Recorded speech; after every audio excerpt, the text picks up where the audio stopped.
라고 인사하도록 하겠습니다. 예수님 때문에 행복하십시오. 다른 것 때문이 아니라 예수님 때문에 언제나 행복하신 우리 성도님들 되시길 바라겠습니다. 여러분, 살아가시면서 예수를 믿고 난 이후나 믿지 않거나 않았을 때 이럴 때도 있었겠죠. 그럴 때 우리는 누구나 다 이런 질문을 한번 해봅니다. 야, 하나님이 살아계시다면 왜 이 세상의 악과 고난을 그냥 내버려 두실까? 하나님은 사랑이시라면서, 선하시다면서, 악을, 죄를 싫어하신다면서 왜 그것을 그냥 내버려 두시는 걸까? 라는 의문을 한 번씩 가져보신 분이 계실 겁니다. 특히 젊을수록 세상에서 일어나고 있는 여러 가지 악한 사건들을 바라보며 잔인무도한 사건들을 바라보면서 이런 의문을 가질 수가 있을 거예요. 우리가 얼마나 알겠습니까만 성경이 또 얼마나 많은 것을 우리에게 전해주겠습니까? 글로 되어 있고 인간의 머리를 이해할 수 있는 범위 안에 글로 우리에게 전해진 것이기 때문에 그 모든 것을 우리가 다 이해하지는 못할 겁니다. 하지만 그럼에도 성경이 말하고 있는 것, 왜 하나님은 여전히 죄가 그대로 남겨져 있고 악이 여전히 남겨져 있는지, 때로는 악과 죄가 선과 의보다 더 크게 보여줄 때가 있는 것인지 우리로 하여금 오늘 말씀을 통해 조금이나마 더 이해할 수 있도록 우리를 도우실 것입니다. 불의와 고통 앞에서 하나님의 침묵은 때로 우리를 걸려 넘어지게 할 때도 종종 있습니다. 하지만 성경은 하나님이 결코 악을 방치하고 계시는 분은 아니라는 사실을, 그분이 역사했던 사건들을 살펴보면 어렵지 않게 알 수가 있습니다. 때로는 죄를 허용하실 때도 있는데, 또 때로는 죄를 막으실 때도 있고, 또는 죄를 징계하실 때도 있다라는 것을 성경을 보면 어렵지 않게 찾아볼 수 있습니다. 하나님께서 하시는 이러한 모든 일들, 죄와 악에 관해서 하시는 모든 일들을 가만히 종합해서 보면 이렇게 얘기할 수 있습니다. 우리 하나님 안에서 죄든 악이든 그 모든 것은 하나님의 손 안에서 떠나지는 않는다는 겁니다. 그분이 허락하신 범위 안에서 존재하고 그분이 허락하신 범위 안에서 그 죄도 악도 역사하더라는 거죠. 더 이상 하나님의 손에서 벗어나지는 않는다는 겁니다. 또 때로는 하나님께서는 악조차도, 죄조차도 마치 합력하여 선을 이루시는 것처럼 그렇게 선을 만들어내는 도구로도 사용하시는 분이 우리 하나님이시다라는 걸 성경에 일어났던 여러 사건들을 통해서 우리가 알 수가 있지요. 오늘은 악에 관한 그 두 번째, 우리 하나님이 악을 통해서 어떻게 역사하시는가, 두 가지 방법으로 역사한다는 걸 알 수가 있습니다. 허용하심과 개입하심으로 역사한다는 걸 알 수가 있거든요. 첫 번째 한번 물어볼까? 이런 질문이 있습니다. 같이 한번 읽어보면, 첫 번째 이런 질문이에요. 악에 대한 하나님의 섭리가 무엇인가? 그 첫 번째 보여주세요. 바로 그거 같이 한번 읽겠습니다. 시작. 악을 허용하는 것은 하나님의 심판이다 라고 말합니다. 하나님께서 허용이라는 방법을 통해서 악과 죄가 우리 곁에 남겨져 있게 만드신다라는 겁니다. 사람이 자꾸 악을 저질러요. 죄를 저지릅니다. 하지 말라고 해도 계속 저질러요. 사법적인 조치를 취해도. 근데 우리 하나님은 사법적인 죄를 범하면 법은 어떻게 하죠? 잡아들여서 그 죄에 대한 대가를 바로 치르게 하잖아요. 사형을 하든 10년형을 내리든. 그렇지만 우리 하나님은 여러 경고를 줍니다. 그러지 마라, 안 된다, 망한다, 끊임없이 경고를 주십니다. 그런데도 이 죄되는 본성 때문에 고집스럽게 죄와 악을 붙잡잖아요. 그러면 우리 하나님이 하시는 첫 번째 일이 뭐냐? 그게 바로 허용하신다는 거예요. 그래? 그렇게 살아. 왜 그러실까요? 그것은 곧 우리식으로 말하면, 자식을 키우는 부모 입장에서 이런 식으로 말하면 훨씬 쉬울 것 같아요. 매를 번다란 말 있죠. 자꾸 이야기해요. 사과해라, 잘못했다가 빌어라. 그러면 유독 3명, 4명 있는 가족 중에는 1명 정도는 진짜 고집스러운 애가 있어요. 말 한마디 안 해요. 죄송해요 란 말을. 혹시 그런 아이 있나요? 여러분의 가정 중에? 있어요. 1명 정도. 3명 이상이 되면 1명은 꼭 생겨. 우리 집은 없어요. 조금 우락부락하고 협박하는 식으로 얘기하면 그래도 얘기는 해요. 죄송하다고, 잘못했다고. 꼭 그런 애가 있어. 우리는 그런 애들 혼내면서도 뭐라고 말하죠? 너는 진짜 매를 번다. 매를 벌어 이놈 식이야. 죄송하단 말 한마디 하면 끝나는 걸 왜 못하냐고. 그런 애들이 있다는 말이죠. 마치 그거가 똑같은 거예요. 하나님께서 다양한 방법으로 경고를 내리셔요. 자꾸 그만해라. 그 악한 것이다. 그게 믿는 사람이건 믿지 않는 사람은 마찬가지입니다. 하나님의 통치 하나 있기 때문에. 그런데도 독재자 같은 사람들은 어떻습니까? 고집스럽게 그 죄를 죽을 때까지 범하는 사람이 있더라는 거죠. 그러면 하나님이 내버려 둡니다. 매를 벌게 만드는 거죠. 그게 허용이셔요. 하나님께서 그 죄를 못 따라서가 아닙니다. 그 지가 지은 죄가 결국에는 자기를 영원한 죽음으로, 멸망으로 이끌어가도록 내버려 두는 거예요. 바벨탑 사건 여러분 한번 보세요. 바벨탑 사건도 사람들이 어떻습니까? 바벨탑을 쌓아서 우리가 하나님 앞에 닫자, 우리가 하나님이 되어보자 라고 합니다. 하나님께서 내버려 둡니다. 그 옛날 고대 시대에 지구라타고 하는 것을 짓는다는 건 정말 엄청난 건축 기술이, 그리고 사람과 노력이 필요한다는 거죠. 그래서 하나님의 앞에 다 보려고 짓는 거예요. 그런데 그 안에 이제 하나님이 여러 가지 경고도 내리셨겠지요. 끝까지 짓습니다. 그러자 하나님이 그들에게 징계를 내리죠. 다시는 그러한 일 못하게 어떻게 하십니까? 언어를 다 흩어버려요. 언어를 다양한 것으로. 그리고 또 이런 것도 있습니다. 소돔과 고모라의 죄가 거의 찼어요. 이제 그러자 하나님이 마지막 수단으로 보내신 것이 있죠. 천사들이었습니다. 그래서 보냈어요. 그 중에 특별히 살리고자 하는 그 아브라함의 조카 롯같이 그의 가족들을 살려보고자 천사들을 보냈지만, 그 중에 누가 그 말을 한 귀로 듣고 한 귀로 흘려버리죠? 사위들이. 그들은 구원받아야 될 사람들이었다고 하는 거죠. 하지만 그걸 듣지 않습니다. 끝까지. 그들은 다 유황불에 다 죽고 마는 겁니다. 하나님이 기다리신 거예요. 돌이킬 수 있도록, 죄가 돌이킬 수 있도록. 그런데 그러지도 않자 이젠 허용하신 거죠. 결국에는 자기들이 징계를 받아야 될, 멸망해야 될 이유를 스스로 쌓는 거예요. 아, 이래서 멸망당하는구나 라는 것을 스스로 만들어가게 하신다는 겁니다. 돌이킬 수 있는 기회를 수없이 주는데도 말이죠.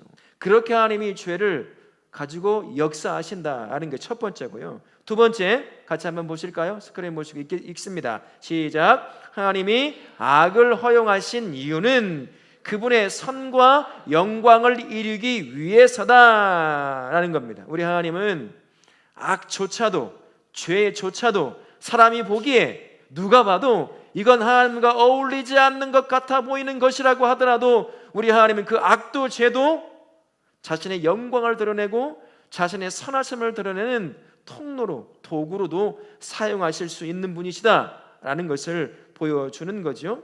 이집트의 왕, 애굽의 왕 이름이 뭡니까? 바로였죠. 바로가 이스라엘 백성을 400년 동안 포로로 그리고 노예로 부려먹었습니다. 때가 되어 하나님께서 그들을 구원하시려고 이제 출애굽을 시키려고 하십니다. 그런데 바로가 어떻게 하죠? 계속 거부해요. 첫 번째, 두 번째, 그때마다 하나님께서 무엇을 하십니까? 징계를 내리셔요. 경고와 함께 징계를 내리셔서 크고 작은 것들을 내리십니다. 그 징계들이 다 뭐냐면 그 당시 애굽이 섬기고 있던 신들이에요. 우상들이었습니다.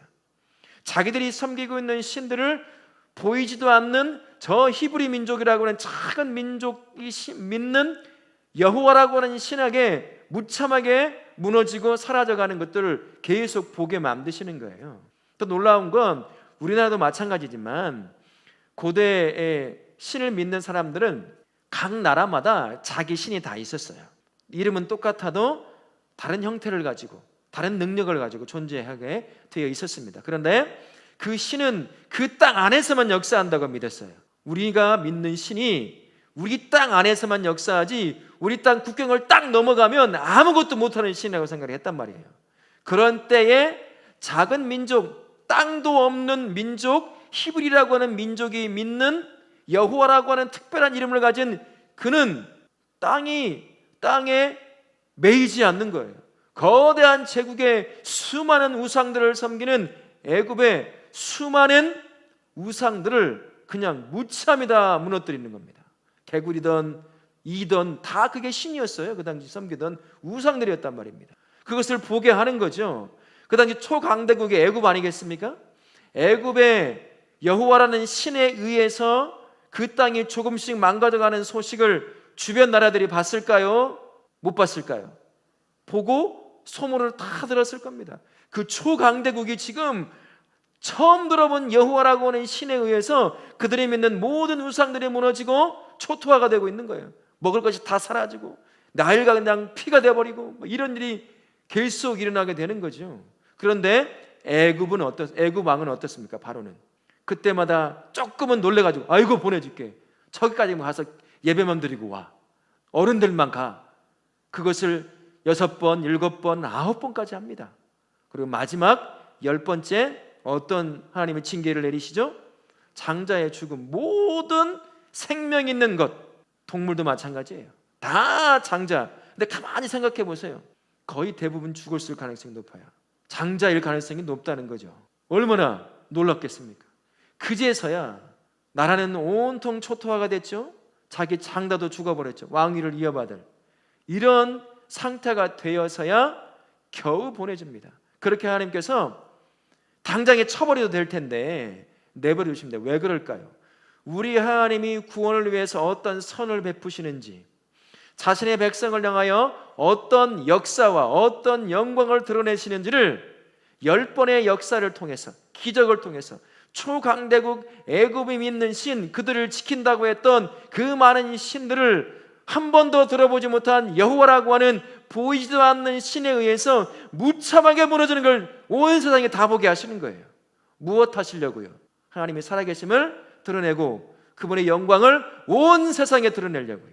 악을 그렇게도 사용하신다는 거예요. 이게 하나님께서 악에 대하여 허용과 개입을 통해 역사하는 방법 두 번째입니다. 세 번째, 같이 한번 읽습니다. 시작. 그리스도의 십자가는 모든 죄와 악의 문제에 대한 해결이었습니다. 결국 예수 그리스도의 십자가를 통해서 죄와 악은 완벽하게 굴복당합니다. 근데 방법이 정말 대단한 거죠. 여러분, 이 당시에 가장 잔인하고 악한 방법으로 사람을 죽이는 방법이 뭐가 있었을까요? 십자가라는 방법이에요. 그 십자가라고 하는 방법을 통해 누군가 죽으면 완벽히 그는 패배자입니다. 그죠? 그런데 자신이 만왕의 왕이라고 왔던 예수 그리스도가 십자가에 못 박혀 죽어버렸어요. 사단은 아마, 마귀는, 악은 자기가 이겼다고 박수를 치고 기뻐하고 있었을 겁니다. 그런데 우리 예수님이 어떻게 하셨어요? 그 십자가의 죽음을 완벽하게 부활을 통해서 승리해내신 거예요. 그래서 결국은 이젠 그 사탄은 이미 예수 그리스도의 십자가에서의 죽음과 부활하심으로 말미암아 이미 정복되어 있다는 겁니다. 아무리 강하게 역사하는 것 같아 보인다고 하더라도 그건 이미 정복된 거예요. 저는 이거를 언제나 이런 비유를 통해서 사단이 역사하는 것을 얘기해 줍니다. 이전에도 몇 번 해드린 것 같아요. 저는 뱀 잡는 걸 참 좋아했습니다. 막대기를 가지고 큰 뱀은 무서워서 못 잡고, 여러분 물뱀 보셨어요? 물뱀? 논이 있는 곳에는 물뱀이 종종 나타나요. 길거리에 올라올 때가 있어요. 근데 뱀은 이 땅굴을 빼고는 정말 혐오스럽거든요. 움직임 자체가 아주 그냥 그 자체가 그냥 그냥 생각만 해도 그냥 몸이 그냥 이게 설 정도인데, 그러니까 본능적으로 저도 그냥 막대기가 있으면 때려요. 어딜 먼저 때릴까요? 뱀은 머리라고 하지 않아요. 뭐라고 부를까요? 대가리라고 그러죠. 대가리 먼저 집중 공격하는 겁니다. 막대기가 없으면 큰 돌 가지고 막 대가리 쪽으로 던지는 거죠. 근데 그 다음부터가 더 징그러운 일이 생기죠.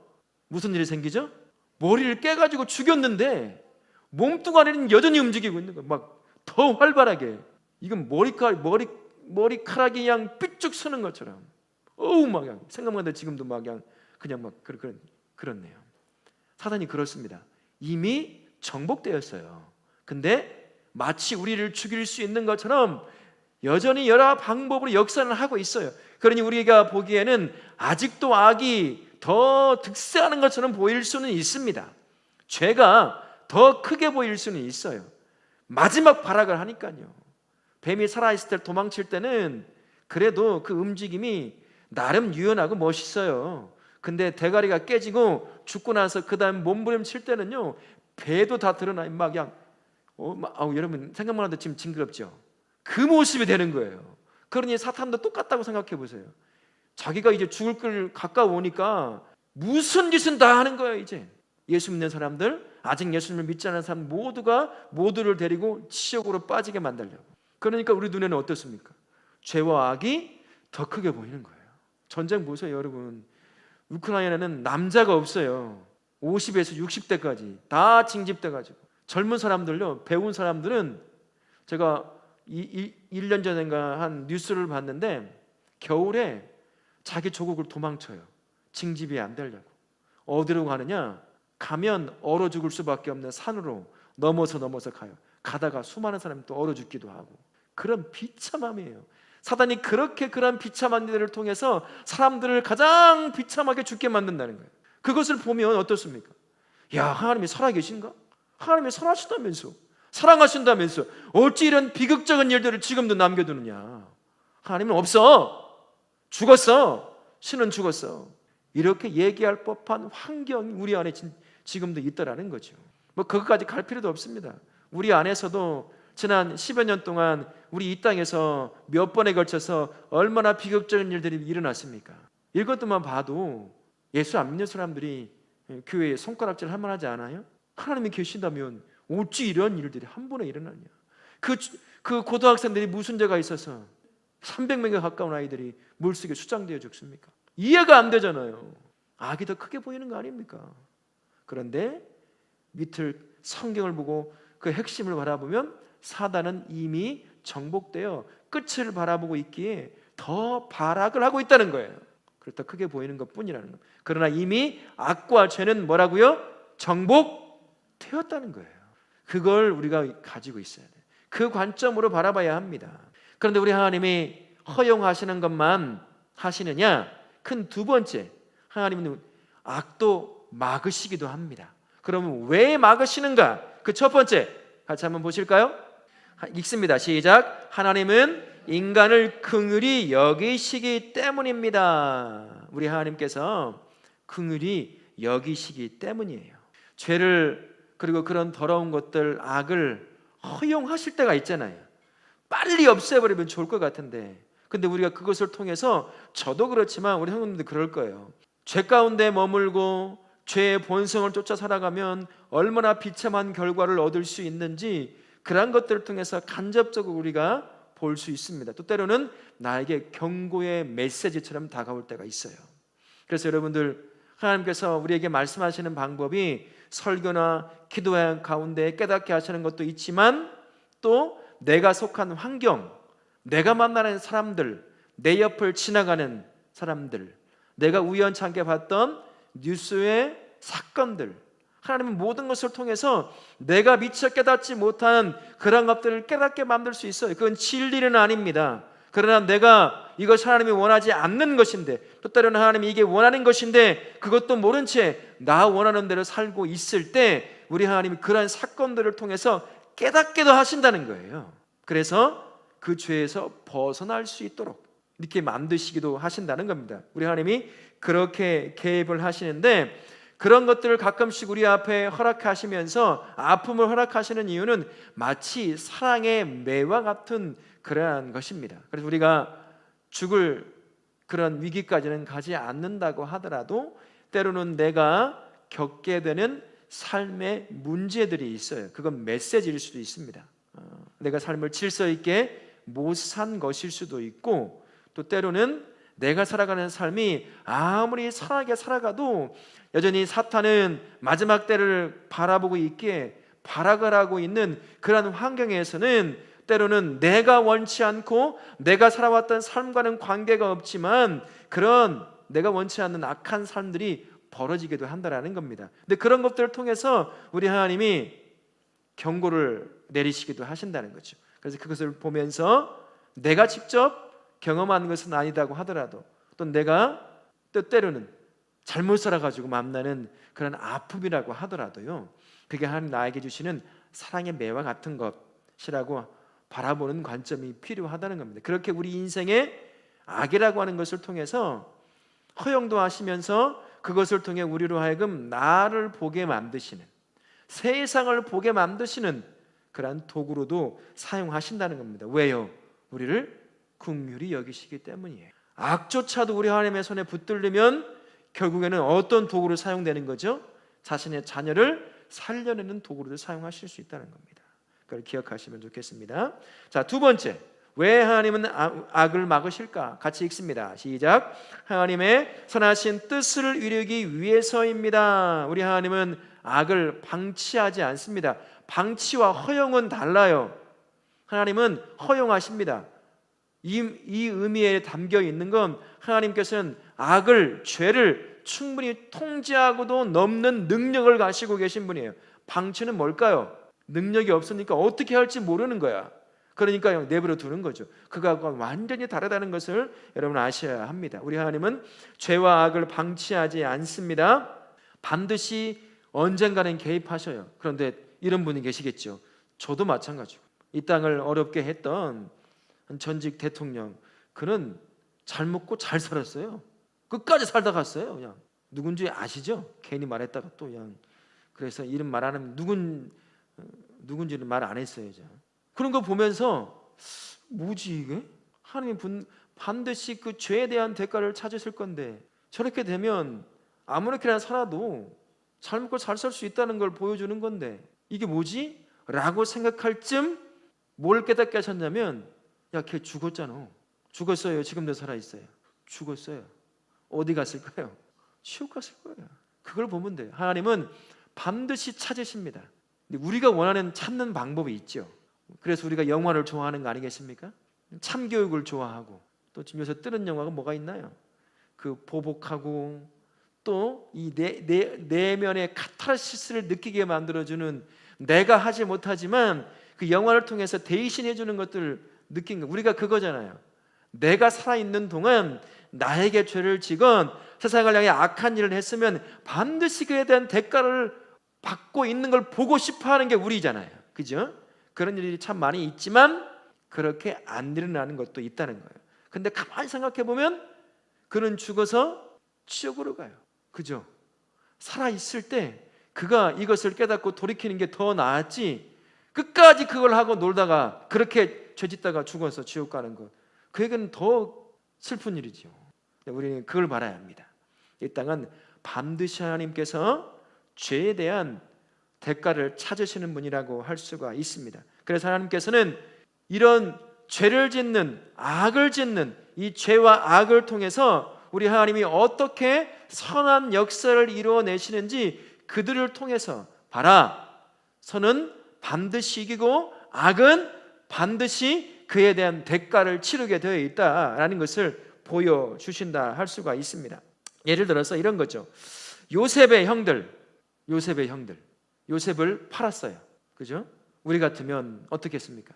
요셉이 이제 그를 어떻게 하면 좋죠? 다 자기가 겪은 대로 종으로 살게 하든지 아니면 다 팔아버리든지 그러면 좋을 텐데, 형들은 그런 이에는 이, 눈에는 눈이라고 하는 생각을 갖고 있었습니다. 이젠 죽었구나, 우리도 똑같이 당하겠구나 라고 하는 생각을 가지고 있었을 겁니다. 그런데 우리 하나님께서 요셉의 마음을 바꾸시는 거죠. 그를 통해서 하나님의 사랑이 어떠한 것인지를 보여주십니다. 이들은 충분히 지금 이 상황을 가지고 그 죄에 대한 대가를 치렀어요. 얼마나 공포에 떨고 있었을까요? 그죠? 다 죽었구나, 내 자식까지도. 그래서 아버지가 죽고 난 이후에 형들이 어떻게 하냐면, 우리는 죽었으니까 끝났다 이제, 근데 내 자식만이라도 살려달라고 사람들을 보내서 요셉의 마음을 설득하는 장면이 나와요. 요셉이 그렇게 말했는데도 그들의 마음에 뭐가 있어요? 이젠 죽었구나, 나는 죽었어, 우리는 하지 말아야 할 짓을 동생에게 했으니 받아도 싸지, 그런 마음이 있어요. 그러나 내 자식만은 살려달라고, 이렇게 끝까지. 그래서 마지막에 요셉이 울어요. 이게 아닌데, 이게 하나님의 마음이 그게 아닌데. 우리 하나님이 그렇습니다. 죄를 그렇게 바꾸신다는 거예요. 선하게 대가는 치르게 하시되, 그렇지만 그것을 통해서 하나님께서 어떻게 하시길 원하시는지 그 선하신 하나님을 보여주시기도 한다라는 겁니다. 그래서 하나님께서 하나님의 손에 붙들리는 죄든 악이든 무엇이든 간에 우리 하나님은 우리가 원하는 대로 악은 악으로가 아니라 그 악조차도 무엇으로 바꿔내신다고요? 선으로, 구원의 도구로도 바꿔내신다는 거예요.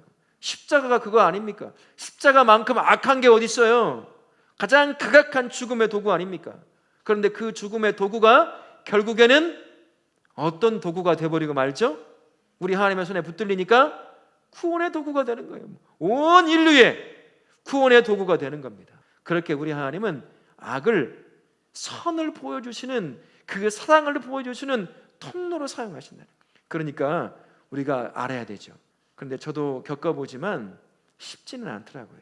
내가 삶에서 만나는 내가 악하다고, 죄 같다고 여겨지는 그런 아픈 문제들, 삶의 문제들을 만나잖아요. 성경에서 얻은 이런 지식들을 그것에 적용한다는 게 쉽지가 않아요. 왜 그럴까요? 그게 가장 가까이 보이기 때문에. 미치겠어요, 솔직히. 빨리 없어졌으면 좋겠어요. 이걸 준비하면서도 그렇지, 그래, 내가 아픔 이런 거 있지. 근데 하나님은 반드시 이것을 통해서 선을 이루시고 역사를 이루시고 하나님이 진짜 살아계신 분을 보여주시려고 그러시는 거지. 머리로는 이해가 돼요.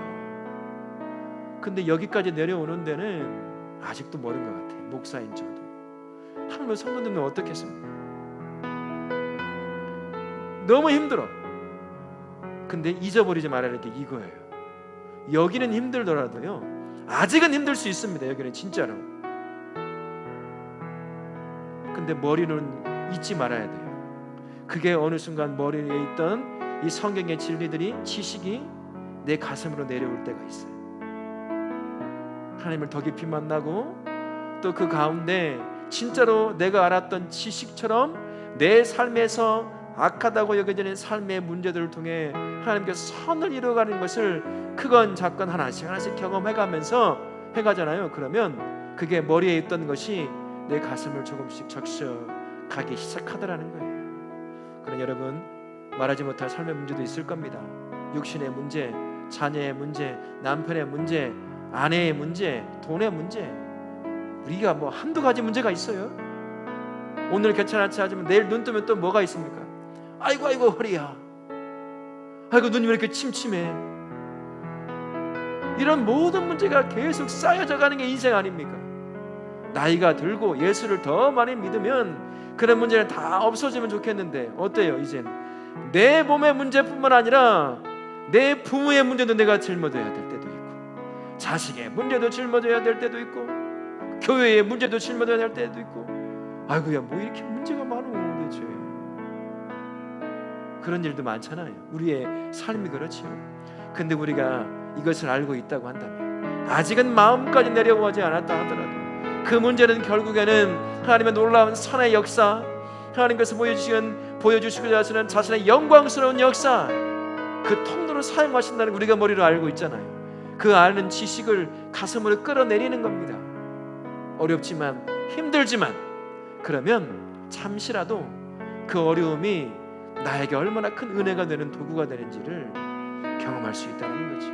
그게 예수 안 믿는 사람들과 성도의 차이가 아닐까 싶어요. 문제 앞에 만났을 때 웃을 수 있는 사람, 꿈을 꿀 수 있는 사람, 소망을 가질 수 있는 사람, 그 사람이 누굴까요? 예수 믿는 사람 아닙니까? 이것을 통해 하나님의 역사가 일어날 건데, 야, 기대가 된다. 말은 쉽지만 잘 안 되지요. 그러나 우리 이 시간 기도하실 때, 하나님, 내가 만나는 그 어떤 문제라도 하나님의 역사의 통로가 될 줄로 압니다. 이제 문제를 만날 때마다 왜 라고 말하는 것이 아니라 하나님의 역사를 기대합니다. 힘들지만 그 기대 가운데 견뎌낼 믿음을 주십시오. 인내를 주십시오. 그리고 견디고 인내한 자가 이 문제를 통해 역사하실 하나님을 경험하는 복된 자가 되게 도와주십시오. 그렇게 기도하실 수 있기를 바랍니다.